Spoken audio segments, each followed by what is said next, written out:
Thank you guys for joining me here back on today's show for our last segment. As we've typically done over the last few days, we're going to go through another division in the NFL, obviously, and get to some of the unanswered questions I still have about them at this point in the year in regards to this year, but also going forward potentially for some of these teams. So without further ado, we're going to start off with the Jacksonville Jaguars. We've talked about them a few times in this episode, and now what question do I still want to be answered for this organization going forward? I think you have to look no further than who's going to lead this group past 2024, right? Because this year, it's pretty much written on the wall already, right? So we got to look past it, right? We got to start talking about the draft, who they're going to bring in, what they're going to do to help Trevor Lawrence, and what direction this organization wants to go with the kind of leaders that they bring in, right? Assuming and kind of expecting that they move on from Doug Peterson either next week or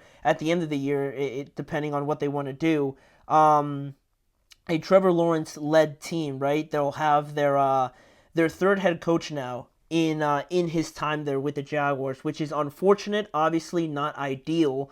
But they're locked in with Trevor Lawrence, so they just paid him a boatload of money. So whoever does come in has to try and make sure that project works, right? That's a big investment that the organization made in Trevor. So it's even more important that they make sure to get the right leadership and right head coach in here after 2024. And something also to watch here is if their owner Shad Khan also kind of relieves their general manager Trent Baalke of his duties as well as the general manager.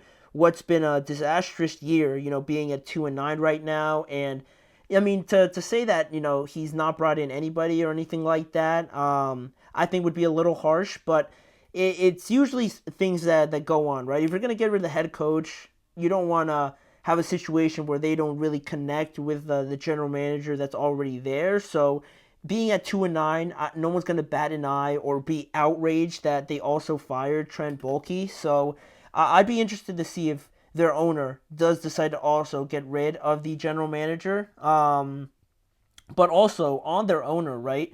Shad Khan, he talked highly of this team before the season, but I think he also has to do a better job of trying to improve from his search and trying to find the right guys, because it clearly hasn't worked right. Obviously with Urban Meyer, we don't have to really talk about him, but Doug Peterson looked good at the time, but really still it hasn't worked out at all after the collapse, and now you have this year. It's not really turned out for him in that department as well. So kind of like the Jets, they got to get this part of it right before we talk anything about football, right? Before we talk about who's coming in, what players they want to come in, what system do they want to run, or anything like that. They got to figure this out first, because all of that is irrelevant if they don't have the right guy in there as the head coach. So that's the Jaguars. Now moving down to the Indianapolis Colts. Which side of the ball is the most consistent, right? Because I can't really tell too often, right? Because you look at Anthony Richardson, he looks to be the quarterback for the rest of 2024 at least. How he grows and hopefully develops over this time is going to be great. But this is still his second year at quarterback, so we need to keep hearing about him developing and learning and everything like that, which is good. I think that's what they need to be doing right now. So is he going to give you week in and week out these performances where he's throwing 300 or he's throwing for 250 and adding like 80 yards rushing, 3 touchdowns altogether, passing and running? Is that something you can depend upon and consider the most consistent part of your team? Probably not. But also you look at the defense, and it hasn't been it's not really a dominant unit, right? You'd ideally want to pair a young quarterback who is going to go through struggles with a top tier defense. But the defense really hasn't been great at all. It's bottom 5 in terms of rushing defense. Also, it's in the bottom quadrant right now in total yards, and it's in the bottom 10 in terms of pass defense as well. But they're only allowing 22 points per game, which, that they're allowing a lot of yards, but they're at least holding teams to sometimes field goals, so that's better, obviously, than giving up the touchdown. But overall, it hasn't been great for them in that department. So, it's kind of like you're left guessing, are we going to see a great defensive game today, or is the offense going to come and score points, or are both of them just not going to show up? It's kind of a little bit like a guessing game. You kind of got an idea, but you're not really entirely sure of the level of consistency from each group. So the offense looked great last week, but will Anthony Richardson be able to produce that game in and game out? I'm not so sure. So that's really something I want to figure out. What side of the ball is going to be more consistent and what they're really built upon. Are they built upon a great offense, or are they built upon a foundational great defense, right? I think that's something that they gotta clear up a little bit going forward. Then the next team we have on here is the Tennessee Titans, and another pretty simple question that's still without an answer, obviously, is Will Levis the quarterback for the future, and specifically for Brian Callahan? Because I always think it's a little bit weird when you bring in a new head coach and you try and pair him up with a quarterback that's already there. Sometimes it doesn't really work out, and at that point you try and look for another quarterback. So do you move on already from Will Levis, kind of like we talked about with the Jaguars, right? But the difference clearly is that the Jaguars are not moving on from Trevor Lawrence, right? They just paid him a ton of money, so they're not going to move on the very next offseason, right? That would look very bad. Whereas Will Levis, he's not gotten any extension, obviously. He's only in his second year, and it would be pretty unfair and unfortunate for them to just kind of throw him out and move on from him. But it is something that I think does hold, a bit of weight here, because, Brian Callahan has been brought in to kind of revolutionize, modernize this offense. He's very different from what Mike Vrabel brought, right? He has more of a spread look, a more pass-heavy look, right, than just lining up with Derrick Henry and beating up other teams. So the only real question I had coming into this year was whether or not Will Levis was going to take that next step. And I know it's not easy, obviously, when you got another head coach coming in there just in your second year in the NFL. So you can cut him a bit of slack there, but it kind of feels like a situation like kind of like the Bears or the Jets, really, where they don't do really well with young quarterbacks, and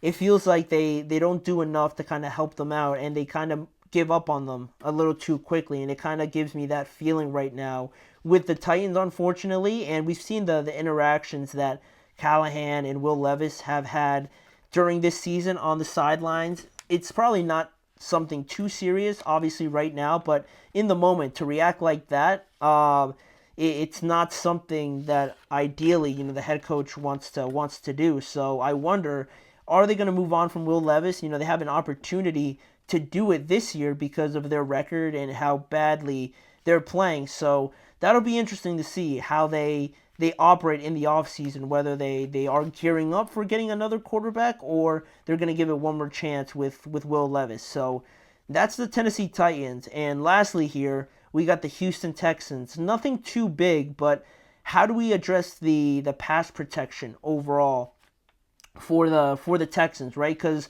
they're not worrying about who their next head coach is going to be. They're not worrying about whether or not their quarterback is the guy for their organization. The Texans are the epitome of what you want to do with a young quarterback, right? How you build around him, right? They're the gold standard of what you want it to look like, right? So they don't have any big questions like that, but rather in 2024, if they are going to be a major contender in the playoffs, how do you address the pass protection? Because that's been a big worry. CJ is the second most sacked quarterback currently in the NFL right now. He's only behind Caleb Williams. The run blocking, has been solid, right? You just look at Joe Mixon and what he's been able to do. That's been pretty well done. But of course, you've been missing Nico Collins, which makes it worse. So that's obviously a solution of how it's going to improve, right? If Nico's out there, the confidence with him and CJ is going to be better. The relationship is already there, so hopefully he can get the ball to him a lot quicker, and he could just get open quicker for CJ Stroud. But there's not going to be any O-line changes or anything, right? No one's going to come in off the streets and be plugged into this offense, and then all of a sudden they're going to be top 5 or top 10 in pass protection. So that's not going to happen. But I think the best thing they could do right now, and I kind of talked about it with kind of giving Joe Mixon the ball more or becoming more of a run-oriented team, I'm kind of going to step back from that, reel it back in, and say that really they just got to be more, they got to make the third downs a bit more manageable. And what I mean by that is also using Joe Mixon a little bit more, but to kind of set you up for 3rd and 4, 3rd and 3, or ideally like 3rd and 1 or 3rd and 2, right? Win a lot on 1st and 2nd downs, quite honestly, right? That's where the running game comes in. If you can be very efficient with that part of the offense, right? It's going to set you up very nicely for 3rd and 3s, 3rd and 2s, and things like that. So winning mainly on 1st and 2nd downs with the running game and just overall getting the ball out of CJ's hands quicker, not having so many deep developing routes, having like screens and quick reads, RPOs and things like that, I think is also going to help. But really the main thing for me is winning on 1st and 2nd down and also getting your receivers a bit more involved, right? John Mechie's looking good. Tank Dell is looking a lot better from how he started the year, and Nico's back now, so that should also help out. But really, how do they try and protect Caleb Williams? Because he can't be the 2nd highest sacked quarterback, and you still think that you're going to go far in the playoffs. That's just not going to happen. So the quicker they figure that out in any way they want to is going to be even better for this team. But that is everyone in the AFC South division. Those are still the questions I have for all of them in 2024 and looking forward. But for right now, that's going to do it for today's show. That's going to do it for the week. Thank you guys for joining me on today's show. Please remember to like, follow, and subscribe to the Chip Shot Football Podcast, as well as following the network on all forms of social media. And if you want to see more of the Chip Shot Football Podcast, you can check out both YouTube channels, the GSMC Podcast and the GSMC Sports Network channels on YouTube. And join me every weekday. I'm on here live every weekday to talk more about the NFL, the coverage, the predictions, the debates, all the breaking news and everything like that every weekday at 6:30 p.m. Eastern Time with me, your host, Manny Maradiaga. Thank you guys for watching today. Enjoy the weekend, go watch the games, and return to me back here on Monday where we're going to recap it all to start a whole nother week next week on Monday.